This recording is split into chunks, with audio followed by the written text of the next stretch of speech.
Democrats are running a national catch and release business. They've set up shop in every major city, from New York to Seattle. The business model, they stop criminals from going to prison so they can spit them back onto the streets.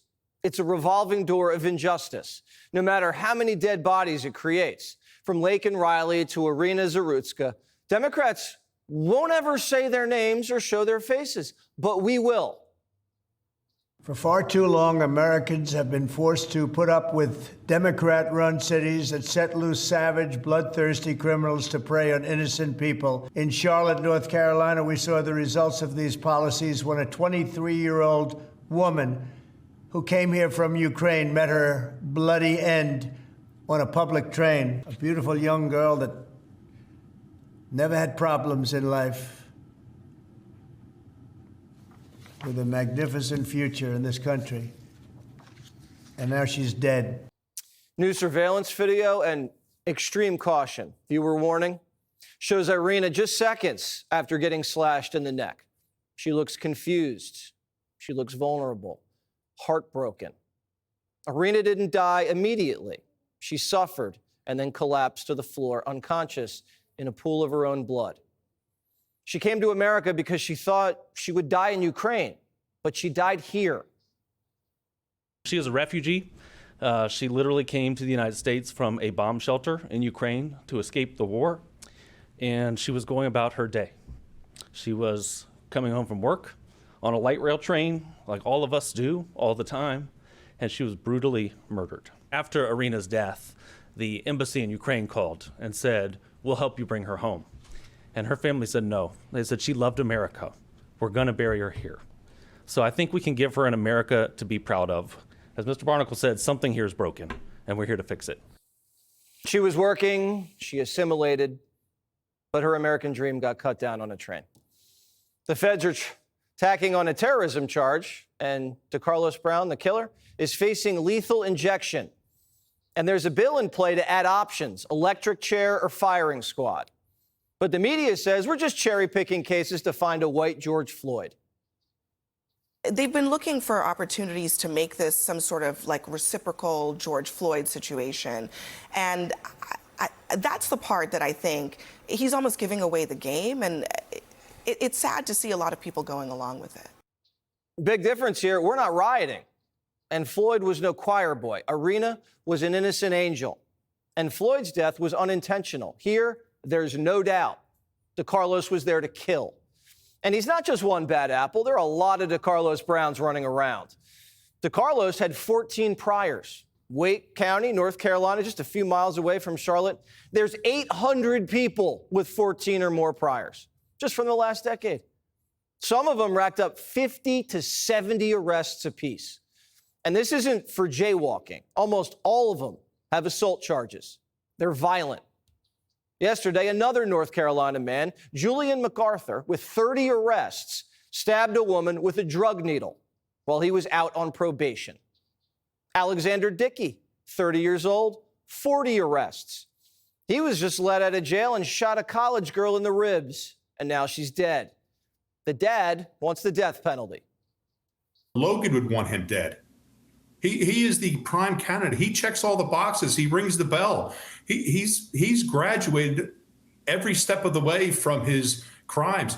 He was arrested 39 times, Trey. 25 of them were felonies. I mean, this guy wasn't getting any better. They didn't put him in prison so he couldn't be rehabilitated.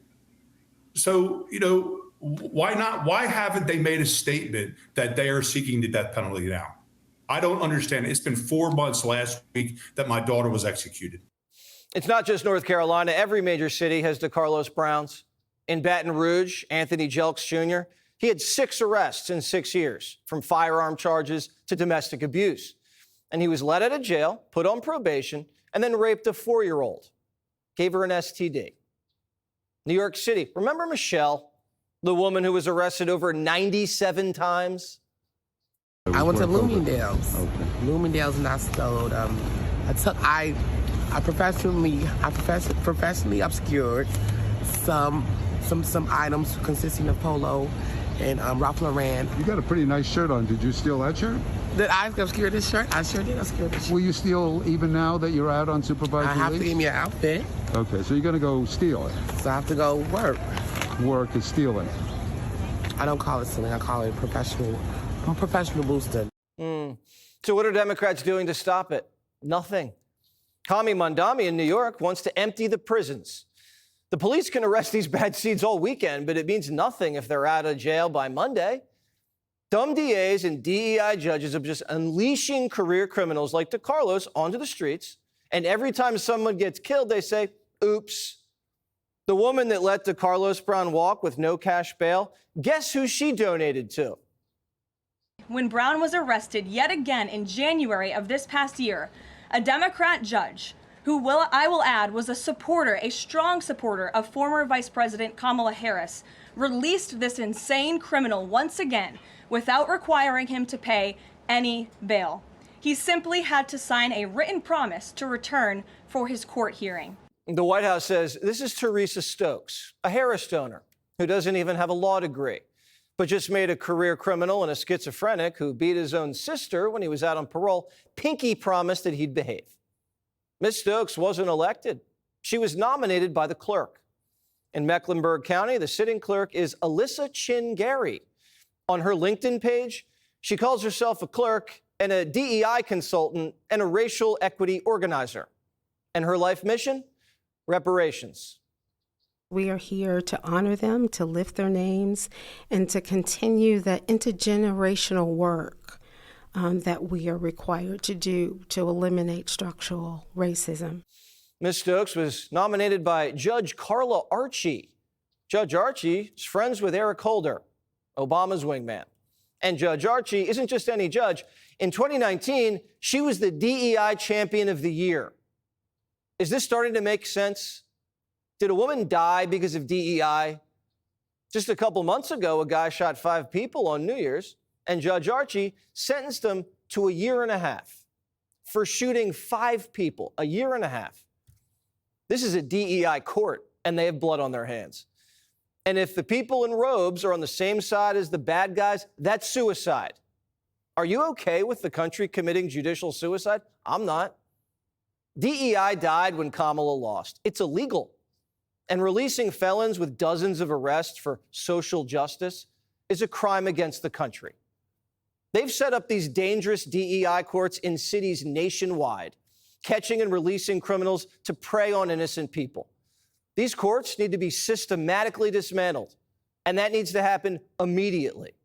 Trump says it's time to fight fire with fire. We cannot allow a depraved criminal element of violent repeat offenders to continue spreading destruction and death throughout our country.